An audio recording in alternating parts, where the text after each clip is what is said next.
আমি এখন মাননীয় সংসদ সদস্য মাওলানা দেলোয়ার হোসেন সাইদী সাহেবকে বক্তব্য রাখার জন্য অনুরোধ জানাচ্ছি।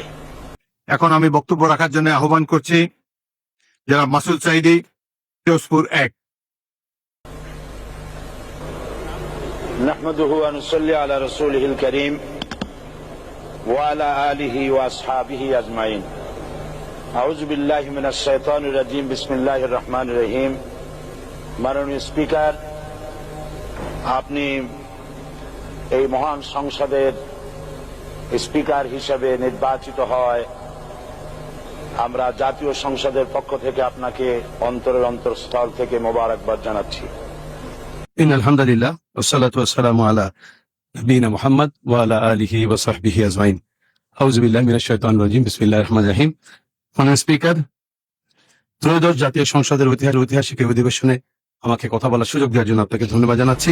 মাননীয় স্পিকার, আমি আজ এই সংসদে দাঁড়িয়ে ওই মহান আল্লাহ পাকের প্রশংসায় সেজদা অবনত হচ্ছি, যিনি 1 অক্টোবরের ব্যালট যুদ্ধের মাধ্যমে সুদীর্ঘ 5 বছরের দুঃশাসন, সীমাহীন দুর্নীতি, ইসলাম বিরোধী কর্মকাণ্ড, দেশব্যাপী ভয়াবহ সন্ত্রাসের মোকাবেলায় 4 দলীয় ঐক্যজোটের মহা বিজয় দান করেছেন।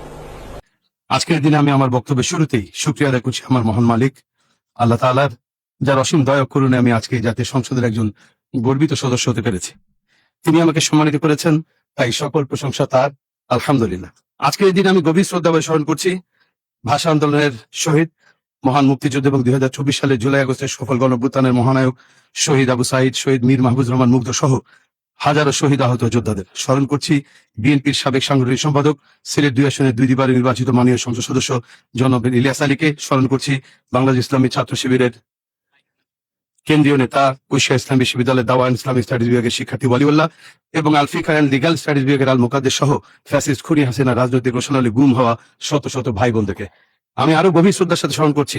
তথাকথিত ক্যাঙ্গারু ট্রাইব্যুনালে শতাব্দীর সব নিকৃষ্ট মিথ্যাচারের মাধ্যমে মিথ্যা মামলা, মিথ্যা সাক্ষীর ভিত্তিতে নির্মমভাবে হত্যার শিকার হওয়া ভাষা সৈনিক শহীদ অধ্যাপক গোলাম আজম, বিশ্বনন্দিত মুফাসসির, কোরআনের পাখি, আমার সম্মানিত শহীদ পিতা আল্লামা দেলোয়ার হোসেন সাইদী, শহীদ মাওলানা মতিউর রহমান নিজামী, শহীদ মাওলানা আব্দুল সুবহান, শহীদ আলী হাসান মোহাম্মদ মুজাহিদ, শহীদ কামরুজ্জামান, শহীদ আব্দুল কাদের মোল্লা, শহীদ মীর কাসেম আলী সহ ইসলামী আন্দোলনের অসংখ্য নেতাকর্মীকে যাদেরকে অন্যায়ভাবে কারাগারে রেখে অথবা ফাঁসি দিয়ে হত্যা করা হয়েছিল, যাদের রক্তাক্ত আত্মত্যাগের বিনিময়ে আজ আমরা এক স্বাধীন ও ফ্যাসিবাদ মুক্ত পরিবেশে এই মহান সংসদে দাঁড়িয়ে কথা বলার সুযোগ পেয়েছি এবং যার ফলশ্রুতিতে আজকে আমরা এই মহান সংসদে দাঁড়িয়ে কথা বলার সুযোগ লাভ করেছি। মাননীয় স্পিকার, আপনার মাধ্যমে আমি আমার অন্তরের অন্তঃস্থল থেকে দেশবাসীকে ধন্যবাদ জানাই। বিশেষ করে আমার নির্বাচনী এলাকা পিরোজপুর, নাজিরপুর, ইন্দুরকানীবাসী ভাই বোনদের প্রতি কৃতজ্ঞতা জানাই, যাদের অক্লান্ত পরিশ্রমে এবং মূল্যবান ভোটের মাধ্যমে আমি নির্বাচিত এই মহান সংসদের সদস্য হওয়ার সুযোগ লাভ করেছি।